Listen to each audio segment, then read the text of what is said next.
ನಾನು ನಮ್ಮ ವಿರೋಧ ಪಕ್ಷದ ನಾಯಕರುಗಳು ನಮ್ಮ ಶಾಸಕ ಮಿತ್ರರು ಒಂದು ತಂಡ ಮದ್ದೂರಿಗೆ ಇವತ್ತು ಭೇಟಿ ನೀಡ್ತಾ ಇದ್ದೇವೆ. ಅಲ್ಲಿಯ ಪರಿಸ್ಥಿತಿಯ ಬಗ್ಗೆ ಒಂದು ಸತ್ಯಾಸತ್ಯತೆ ಬಗ್ಗೆ ತಿಳ್ಕೊಳ್ತಕ್ಕಂಥ ಪ್ರಯತ್ನವನ್ನು ಕೂಡ ಮಾಡ್ತೇವೆ. ಅಲ್ಲಿ ನಮ್ಮ ಹಿಂದೂ ಕಾರ್ಯಕರ್ತರಿಗೆ, ಹಿಂದೂ ಸಂಘಟನೆಗಳಿಗೆ ಒಂದು ಧೈರ್ಯ ಹೇಳುವಂಥ ಕೆಲಸವನ್ನು ಕೂಡ ನಾವು ಮಾಡ್ತೇವೆ. ಇದು ಅನಿವಾರ್ಯ ಪರಿಸ್ಥಿತಿ ಸೃಷ್ಟಿಯಾಗಿದೆ. ರಾಜ್ಯದಲ್ಲಿ ಇವತ್ತು ಅಶಾಂತಿ ಕದಡುವಂತಹ, ಶಾಂತಿಯನ್ನು ಕದಡುವಂತಹ ಪರಿಸ್ಥಿತಿ ನಿರ್ಮಾಣ ಆಗಿದೆ ಅಂತ ಹೇಳಿದ್ರೆ ಇದಕ್ಕೆ ಸಂಪೂರ್ಣ ಹೊಣೆಯನ್ನು ರಾಜ್ಯ ಸರ್ಕಾರವೇ ಹೊರಬೇಕಾಗುತ್ತೆ. ನೋಡಿ, ಇವತ್ತು ಕಾಂಗ್ರೆಸ್ ಸರ್ಕಾರ ರಾಜ್ಯದಲ್ಲಿ ಬಂದಾಗಿನಿಂದ ಗಣೇಶನ ಹಬ್ಬವನ್ನು ಕೂಡ ಇವತ್ತು ನೆಮ್ಮದಿಯಿಂದ ಇವತ್ತು ಹಿಂದೂಗಳು ಆಚರಣೆ ಮಾಡೋದಕ್ಕೆ ಸಾಧ್ಯ ಇಲ್ಲ ಅಂತ ಹೇಳಿದರೆ ಯಾವ ಪರಿಸ್ಥಿತಿಗೆ ಇವತ್ತು ಕಾಂಗ್ರೆಸ್ ಸರ್ಕಾರ ನಮ್ಮ ಹಿಂದೂಗಳನ್ನು ತಳ್ತಾ ಇದೆ? ಹಾಗಾದರೆ ಹಬ್ಬ ಹರಿದಿನವನ್ನು ಕೂಡ ನಾವು ನೆಮ್ಮದಿಯಿಂದ ಆಚರಣೆ ಮಾಡೋದಕ್ಕೆ ಆಗ್ತಾ ಇಲ್ಲ ಕರ್ನಾಟಕ ರಾಜ್ಯದಲ್ಲಿ ಅಂತ ಹೇಳಿದರೆ ಇದಕ್ಕೆ ಕಾರಣ ರಾಜ್ಯ ಸರ್ಕಾರದ ಬೇಜವಾಬ್ದಾರಿ ಥರ. ನಿನ್ನೆ ದಿನ ಭದ್ರಾವತಿ ಶಾಸಕರು ಹೇಳಿಕೆಯನ್ನು ನೀಡಿದ್ದಾರೆ. ನಾನು ಮುಂದಿನ ಜನ್ಮದಲ್ಲಿ ಮುಸಲ್ಮಾನಾಗಿ ಹುಡ್ತೇನೆ ಅನ್ನೋ ಮಾತನ್ನು ಹೇಳಿದ್ದಾರೆ. ಅವ್ರು ಮುಂದಿನ ಜನ್ಮದಲ್ಲಿ ಏನಾಗಿ ಹುಟ್ಟಬೇಕು ಅದು ಒಂದು ಕಡೆ ಆದರೆ ತಡೆ ಯಾಕೆ ಮಾಡ್ತಾರೆ? ಈಗಲೇ ಮುಸ್ಲಿಮಿಗೆ ಕನ್ವರ್ಟ್ ಆಗ್ಬೋದಲ್ಲ ಅವ್ರು.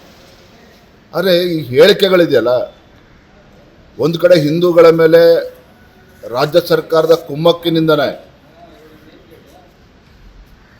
ಹಿಂದೂಗಳ ಮೇಲೆ ಹೊತ್ತು ಕಲ್ಲು ತೂರುವಂಥದ್ದು, ಹಿಂದೂಗಳ ಮೇಲೆ, ಹಿಂದೂ ಕಾರ್ಯಕರ್ತರ ಮೇಲೆ ಹೊತ್ತು ಅಟ್ಟಹಾಸ ಮೆರೆತಕ್ಕಂಥ ದುಷ್ಟಶಕ್ತಿಗಳು ಇವತ್ತೇನು ಕೆಲಸ ಮಾಡ್ತಾ ಇದೆ. ಇವೆಲ್ಲವಕ್ಕೂ ಸಹ ಒಂದು ಪೂರಕವಾಗಿರ್ತಕ್ಕಂಥ ವಾತಾವರಣ ರಾಜ್ಯ ಸರ್ಕಾರವೇ ಇವತ್ತು ನಿರ್ಮಾಣ ಮಾಡ್ತಾ ಇದೆ.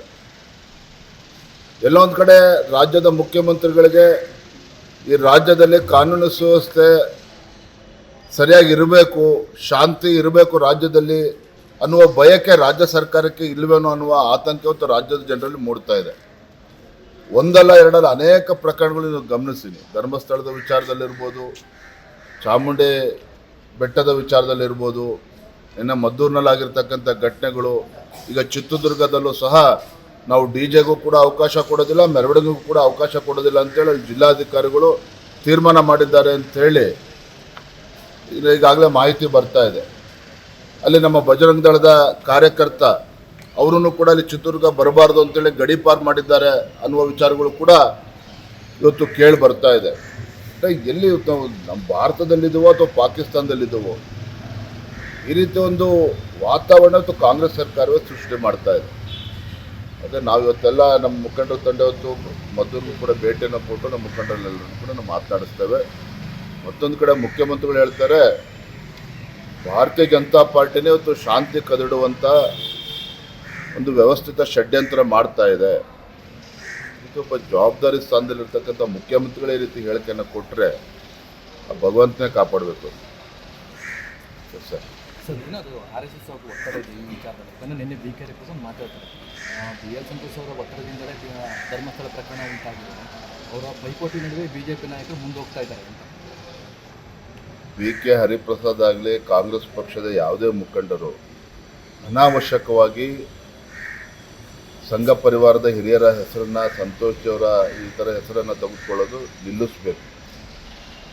ಇವ್ರಿಗೆ ಮಾಡೋಕ್ಕೆ ಬೇರೆ ಕೆಲಸ ಇಲ್ಲ ಅಂತ ಕಾಣ್ತದೆ. ಈ ರೀತಿ ಹೇಳಿಕೆಗಳನ್ನು ಕೊಟ್ಟು ಒಂದು ಪ್ರಚಾರವನ್ನು ಗಿಟ್ಟಿಸ್ಕೊಳ್ತಕ್ಕಂಥ ಒಂದು ಕುತಂತ್ರ ಬಿಟ್ಟರೆ ಇದ್ರಲ್ಲಿ ಏನೂ ಸತ್ಯಾಂಶ ಇಲ್ಲ. ಭಾರತೀಯ ಜನತಾ ಪಾರ್ಟಿ ಯಾವತ್ತೂ ಕೂಡ ಹಿಂದುತ್ವದ ಪರವಾಗಿ ನಿಂತಿರ್ತಕ್ಕಂಥ ಒಂದು ರಾಜಕೀಯ ಪಕ್ಷ.